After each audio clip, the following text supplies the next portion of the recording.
రాష్ట్ర ప్రభుత్వ లక్ష్యమని కల్వకుర్తి ఎమ్మెల్యే కసిరెడ్డి నారాయణ రెడ్డి అన్నారు. రంగారెడ్డి జిల్లా కడ్తాల్ మండలంలో పలు గ్రామాల్లో సీసీ రోడ్లు, భూగర్భ డ్రైనేజీలకు శంకుస్థాపన చేశారు. పాతకోట తండాలు, అంగన్వాడీ భవనం, ప్రహారీ గోడ నిర్మాణానికి ఎమ్మెల్యే భూమి పూజ చేశారు. 10 ఏళ్ల బీఆర్ఎస్ పాలనలో గ్రామాల అభివృద్ధి కుంటుపడిందని, కాంగ్రెస్ పాలనలో అభివృద్ధి దారిన పడుతుందన్నారు. ఈ ఎన్నికల ముందు ప్రభుత్వం ఇచ్చిన ప్రతి హామీని అమలు చేస్తామన్నారు. సంక్షేమ పథకాలు నిరంతర ప్రక్రియ అని, వాటిని నిరుపేదలు సద్వినియోగం చేసుకోవాలని కోరారు.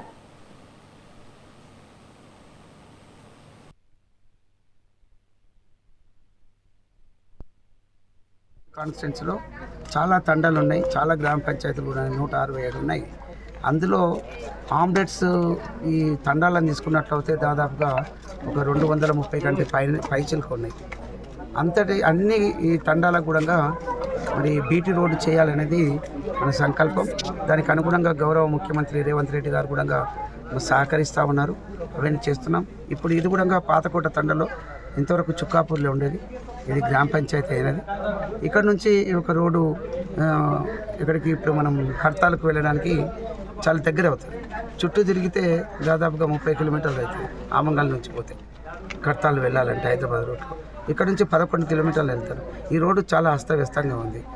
దీన్ని కాంట్రాక్టరు దాన్ని కరెక్ట్ టైంలో దాన్ని చేయకపోవడం నుంచి ఇబ్బంది అయింది.